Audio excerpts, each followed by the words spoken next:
What up guys, JP back at you once again, bringing you guys another review. So today I'm going to be doing a double feature on Cube and Cube Zero. These are coming to us courtesy of Vision Home Entertainment. Fantastic company based out of Australia. I recently reviewed their Fly collection, which had all 5 Fly films in one little box set. And today I have Cube and Cube Zero. The cool thing about Vision Entertainment is a lot of their releases are region A compatible, and I did test both of these. They do say region B on the back, but they do work in region A players. A lot of their releases also are making their Blu-ray debut worldwide, including Cube Zero. This is the only way to get it on Blu-ray to my knowledge. So with that said, you guys can check the link in the description down below if you're curious on checking out some of the releases that they have. You can peep their website. They have sales from time to time, so definitely do that. So let's jump into Cube from the year 1997. This film, little background on it.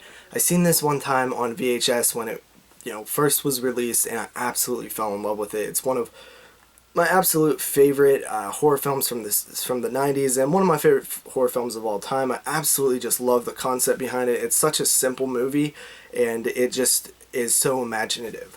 So, courtesy of the back of the case here, we have, when 6 strangers find themselves trapped in a surreal and seemingly endless maze, they soon discover that their mysterious captors may not be as dangerous as their fellow inmates. Awakening from their daily lives in a maze-like structure, the 6 prisoners must try to work together to find their way to safety. They quickly discover that they each possess a unique skill that will aid them in their task. However, deadly, twisted traps and their own escalating fear may in fact be their undoing. So yeah, this film is one of those bunch of people trapped in a location. I like to call them contained horror films, and Cube might be the first contained horror film that I've ever seen, and I absolutely love it for that reason. It plays on your fear and paranoia, claustrophobia. It's just a really cool movie. These strangers find themselves trapped in this room.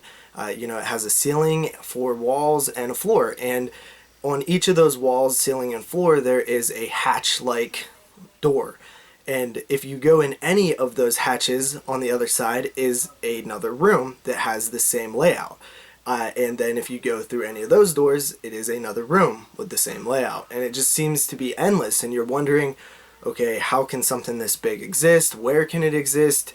Who can build something like this? This is massive. It's incredible, blah, blah. And then you find out that each of these characters don't remember a lot about how they got there. It's very mysterious, and this whole time you're just kind of scratching your head and wondering what's going on. It also has traps in certain rooms, and they tried to figure out which rooms have traps based on like these different math equations in which they're finding from information.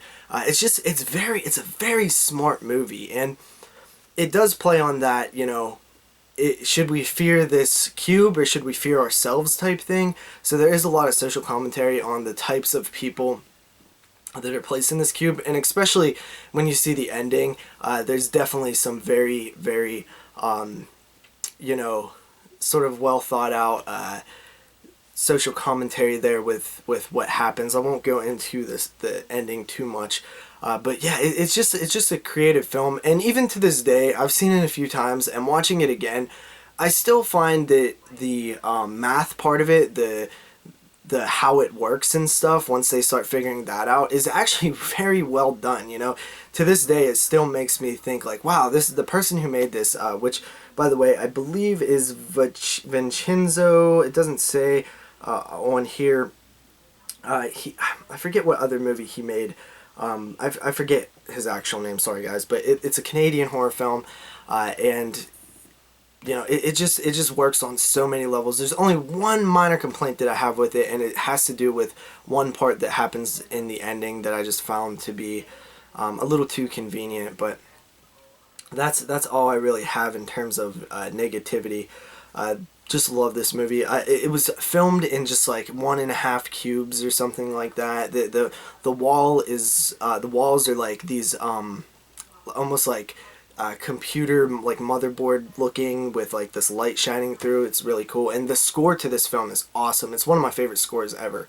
It just it just sounds crazy to me. Like, I just love it. So Cube, I'm gonna give a 9 out of 10, guys. It's truly a fantastic movie. And then we move on to Cube Zero, which the back of the case says, in a prequel to one of the most successful sci-fi thrillers of recent times, a new group of unwilling participants frantically move through the ominous construct of cube-shaped rooms. Each room holds the threat of hideously inventive and painful deaths. Finding the real exit, however, may not offer the freedom one seeks. Alright, so this is actually a prequel. It's actually the third Cube film. The second Cube film was a made-for-sci-fi channel movie called Hypercube. It's actually not very good. But this one actually surprised me. I had seen it before, at least bits and pieces of it, and I remember hating it. But this time, as I was watching it, I was like, you know what, this actually isn't too bad. It's from a different perspective, and early on in the film, we follow two workers who are sort of on the outside of the cube and monitoring what's happening inside of the cube. And they're in a room, and almost like a cube in itself. Like their room is almost as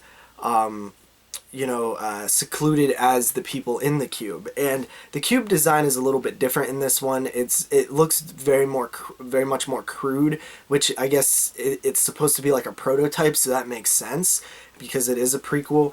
And they explain a lot more of the backstory in this one, which I will say does take away from the original film a little. Not the original film, but does take away from what the original film offered when you start explaining all this stuff. And it's not that you couldn't explain it, it's just that for a mystery so grand that is in Cube, to explain it with the story that they chose in this one has a lot of hits, but also has a lot of misses. It just doesn't feel like this prequel where they explain things. It doesn't feel like it was thought out enough.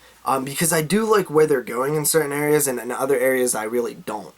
And I feel like if you left a little bit more mystery and sort of tightened up some of the things that are happening, it would have been a little bit better. Because at a certain point it just seems like pointless what they're doing.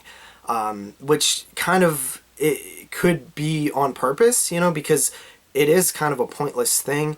And then they sort of hint at some other things that I'm like, okay, I like that, but you should have reeled it back a little bit. It's kind of hard to explain without actually spoiling it.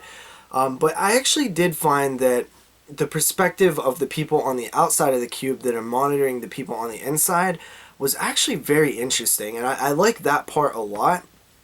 And when you're actually in the cube with the characters in the cube, I feel like that part is hurt by the fact that we spend so much time outside the cube. These people inside the cube, you don't connect with them like you did the first Cube film, the people inside there, because you don't spend enough time with their development, which is kind of frustrating because you're supposed to care about one of these people a lot, but it just seems like maybe I shouldn't. It's a very interesting concept, and it actually is a decent effort for trying to write a story behind why all this is happening, but I feel like they just missed the mark in a few spots. So I'm going to go ahead and give Cube Zero a 6.5 out of 10. It's not too bad. So I hope you guys enjoyed my review of the Cube films. Both the transfers were pretty solid. Check the link in the description below to see more Via Vision releases, and thank you guys for watching. Peace.